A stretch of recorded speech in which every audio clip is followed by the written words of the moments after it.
December 2nd, 1941, Khimki, Soviet Union. The soldier's rifle bolt was frozen solid. Private Hans Riedel of the 258th Infantry Division pressed his back against a shattered birch tree. His fingers had stopped feeling hours ago. He could see Moscow. He could actually see it. Church spires cutting through the gray horizon 8 miles away. 8 miles. After 5 months of blood and fire and death, the German army had crawled to the doorstep of the Soviet capital. And yet, in that moment, staring at those frozen spires with a rifle he could not fire and boots soaked through to the bone, Riedel understood something no general in Berlin would admit. They were not winning. They were dying. If this kind of cinematic history speaks to you, smash that like button right now. Subscribe and ride alongside thousands of history lovers who never miss an episode. Drop a comment and tell us where in the world you are watching from tonight. We genuinely read every single one. On June 22, 1941, Adolf Hitler unleashed the largest military invasion in human history. Operation Barbarossa sent over 3 million German soldiers charging across the Soviet border. It was a war of annihilation, planned, deliberate, and supremely confident. Hitler's generals promised it would be finished before the leaves fell. They were wrong in ways they could not yet imagine. The plan had a name: Blitzkrieg, lightning war. The idea was simple: strike so fast, so hard, and so deep that the enemy never recovered. Poland had fallen in 35 days. France had collapsed in 46. The Wehrmacht's generals had every reason to believe the Soviet Union would shatter in 8 weeks. They had the numbers. They had the momentum. They had won every engagement they had ever fought in Western Europe. Nobody in the high command stopped to ask what would happen if they were wrong. The Wehrmacht rolled east with devastating speed. Army Group North pushed toward Leningrad. Army Group South swept deep into Ukraine. But it was Army Group Center, the clenched fist of the entire operation, that aimed straight at Moscow. Field Marshal Fedor von Bock commanded nearly 1 million men. Behind them stretched thousands of tanks, artillery pieces, and supply columns reaching back across a continent. In the first weeks, the numbers were staggering. The Soviets lost 600,000 men captured in the Battle of Kiev alone. By October, the Germans had consumed 600 miles of Soviet territory. Berlin celebrated. Propaganda newsreels showed smiling soldiers, burning cities, endless columns of prisoners. The Reich told its people the war was essentially over. But the war was not over. It had barely begun. Hans Riedel had crossed the Soviet border in June wearing a light summer uniform. He had been told to pack for 3 months. His unit had received no winter clothing by September. By October, they had received nothing at all. Somewhere in the vast German supply chain, stretched impossibly thin across thousands of miles, the winter gear sat in depots in Poland. No one had moved it forward. No one had believed they would actually need it. Hitler had ordered his generals to plan no further than autumn. A winter campaign had never entered the calculation. By November, the temperature in central Russia began its annual descent into cruelty. It dropped to -15 Celsius, then -20, then -30. The ground froze so hard that German engineers needed explosives to dig defensive foxholes. The oil in tank engines turned to syrup overnight. Rifle bolts seized shut, machine guns jammed. The lubricants the Wehrmacht used, all of them engineered for European conditions, simply could not function in Soviet cold. The Germans called it General Winter. The Soviets had a different name for it. They called it home. The contrast was devastating and absolute. Soviet soldiers wore Valenki, thick felt boots designed precisely for this kind of cold. They had padded Telegraika jackets, fur-lined hats with ear flaps, white camouflage smocks that made them ghosts against the snow. Their weapons were built with wider mechanical tolerances to keep functioning in freezing temperatures. The Soviet PPSH-41 submachine gun could be fired with mittens on. The T-34 tank used a wide-tracked design that gripped frozen terrain where German panzers spun and sank helplessly. For every piece of equipment the Germans had, The Soviets had one better suited to surviving what the land itself was doing to them. The Wehrmacht's logistical collapse was not sudden.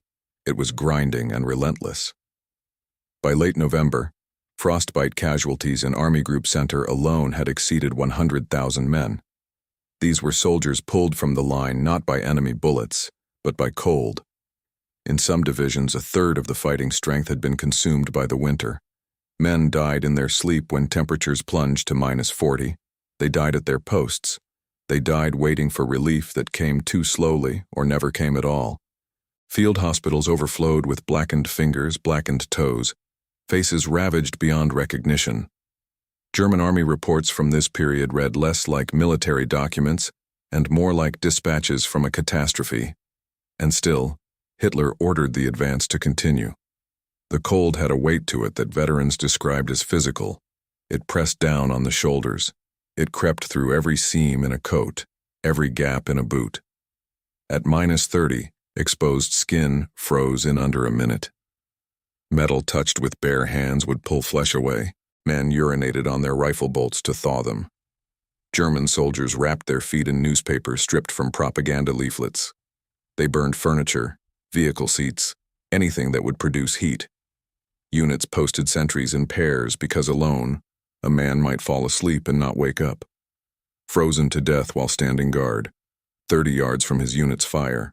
Operation Typhoon, the final German push for Moscow, had launched on October 2nd with genuine, terrible momentum.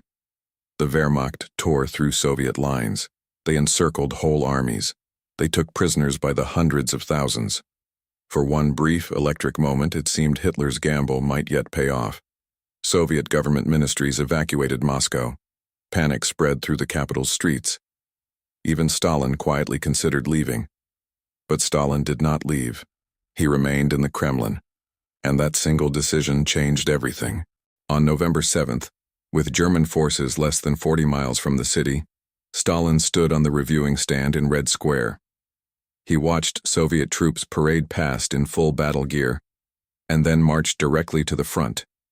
It was theater, yes, but it was powerful theater. It told the Soviet people and the watching world that Moscow would not fall. General Georgy Zhukov was given command of the Moscow defenses. Zhukov was not a man who inspired warmth. He was a man who inspired results. He stabilized collapsing lines through sheer force of will and tactical instinct. He scraped together every reserve division available, and crucially, he knew something the Germans did not yet understand. Help was coming. From the frozen east, 58 divisions of fresh Siberian troops were being secretly moved westward by rail. These were soldiers who had trained and lived in conditions far harsher than anything Central Russia could produce. They arrived equipped, rested, and hungry for a fight. The Germans had no intelligence that they existed. Snow muffled the distant guns. The wind hissed through frozen pine branches. And somewhere in the dark, Soviet trains were moving west. By late November, Hans Riedel's unit had stopped advancing entirely. Not because anyone ordered them to stop, but because they physically could not go further. The men were hollow-eyed and frostbitten, running on captured Soviet rations and the last reserves of human will. Their vehicles sat dead in the snow, engines frozen solid. Resupply had dwindled to almost nothing. A division supposed to field 17,000 combat soldiers now mustered fewer than 4,000, and the thermometer was still falling.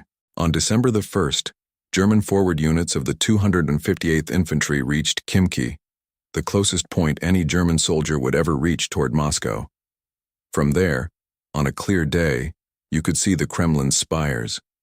You could see the city Hitler had promised to raise. Soldiers looked through binoculars and stood in silence. 8 miles, and they were spent. Utterly, completely, catastrophically spent.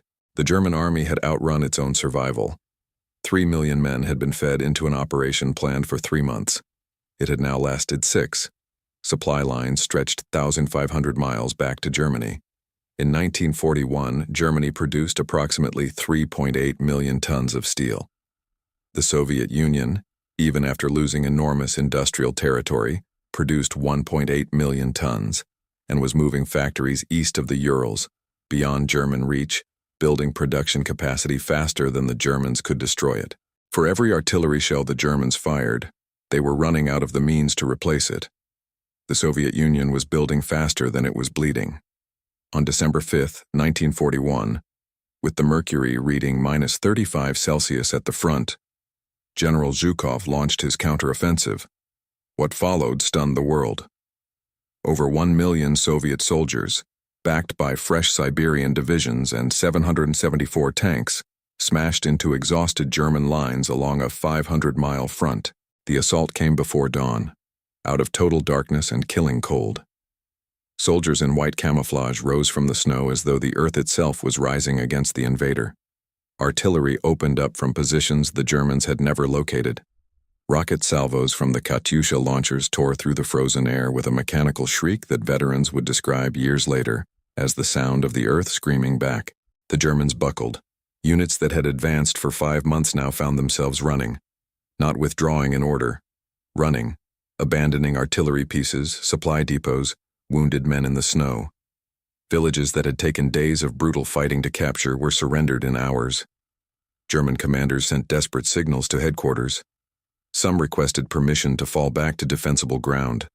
Others simply reported that their units no longer existed in any meaningful form. Hitler's response was absolute. No retreat. Not a single step backward. He relieved Field Marshal von Bock. He relieved dozens of other generals. He declared himself personally in command of German ground forces on the Eastern Front. The man who had never commanded a platoon now directed the fate of 3 million soldiers freezing to death in Russia. And for a moment, a brief, strange, terrible moment, his iron command held the line from dissolving completely. Whether this rigidity saved the Wehrmacht from total collapse or simply prolonged its suffering is a question historians still debate. What is beyond debate is the cost. German casualty figures for December 1941 alone exceeded 55,000 dead, wounded, or missing. Frostbite hospitalizations added another 100,000. The Eastern Front had consumed an army whole. Hans Riedel survived December. He wrote a letter, one that did not reach his family until after the war ended, that the worst part was never the cold itself. It was the silence.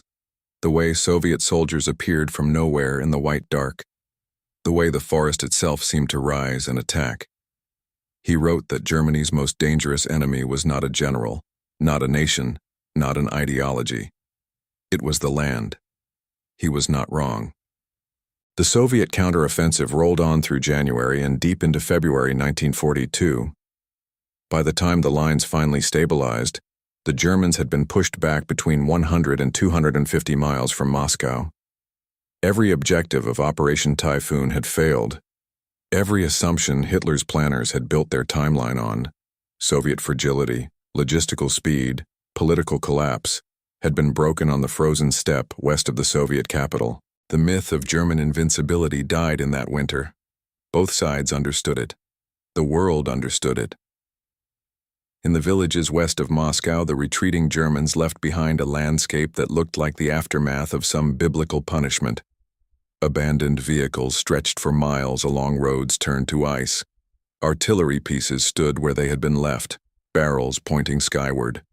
Supply crates, ammunition boxes, personal effects, letters, photographs, iron crosses lay scattered across the snow, half buried, slowly disappearing under fresh falls. The Soviet soldiers who moved forward through this wreckage did not cheer. They had seen too much. They simply walked forward, into the cold, and kept going. What made Soviet resistance so extraordinary was not courage alone, though courage existed in almost incomprehensible quantities. It was the systematic, deliberate decision to sacrifice everything in the present to survive into the future.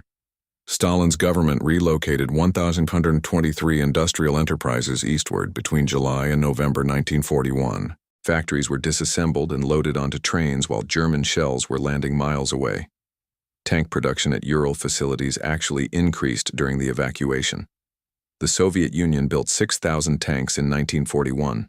Germany built approximately 3,800, and Soviet production was still climbing as German output approached its ceiling. The war of attrition Hitler had gambled everything to avoid was now unavoidable. And it was a war Germany could not win. The mathematics were merciless, the distances too vast, the Russian winter too indifferent to flags and ideology and promises made in warm offices in Berlin. By spring of 1942, the Eastern Front had hardened into something resembling a line. The Germans were not destroyed. They would launch more offensives. They would reach the Volga at Stalingrad. But something essential had fractured. The soldier who had crossed into Soviet territory in June 1941 believing in inevitable triumph had been replaced by a harder, quieter man. A man who had stared into the Russian winter and understood, somewhere deep in his bones, that the war might not end the way Berlin had promised. The Soviet soldier, meanwhile, had stood at the gates of his capital in temperatures that froze the invader solid. He had watched Siberian comrades step off trains and march into the snow without hesitation. He had seen German tanks, those symbols of unstoppable mechanized war, sitting dead in the fields while T-34s ground forward without slowing. Nature had chosen a side, and it had chosen the one that had always lived with it. The sound of engines, once the thundering symbol of German power rolling east, had become something else entirely by December 1941. It had become the grinding of frozen starters that would not catch, the labored coughing of machinery choking on oil that had turned to paste, and then the silence that followed when the engines finally surrendered to the cold. In the end, the Soviet winter did not win the war alone. The years that followed demanded blood and sacrifice on a scale that staggers the imagination. But the winter of 1941 broke something in the Wehrmacht that no summer offensive could ever truly repair. It broke the belief, the absolute confident German belief, that will, speed, and firepower could conquer geography and climate and a people who had endured cold for 1,000 years and had simply never learned how to stop. Hans Riedel came home. He returned to a Germany transformed beyond recognition. He never spoke of the Russian winter to those who hadn't been there. Those who asked said he would shake his head slowly and look away, out a window or into a middle distance that seemed to have no end. Some things perhaps are too cold to survive being spoken aloud. They had marched into Russia believing they were unstoppable. They had believed in their doctrine, their machinery, their Führer's unshakable will, and for a time the evidence seemed to agree with them. But the steppe does not care about doctrine. The Russian winter does not negotiate with certainty. It simply falls, it simply freezes, and it simply waits, patient and absolute and vast, for the moment when the army that forgot to bring its winter coats finally runs out of road and reasons and men. That moment came on December 5, 1941, in the frozen darkness outside Moscow. And the world was never quite the same again.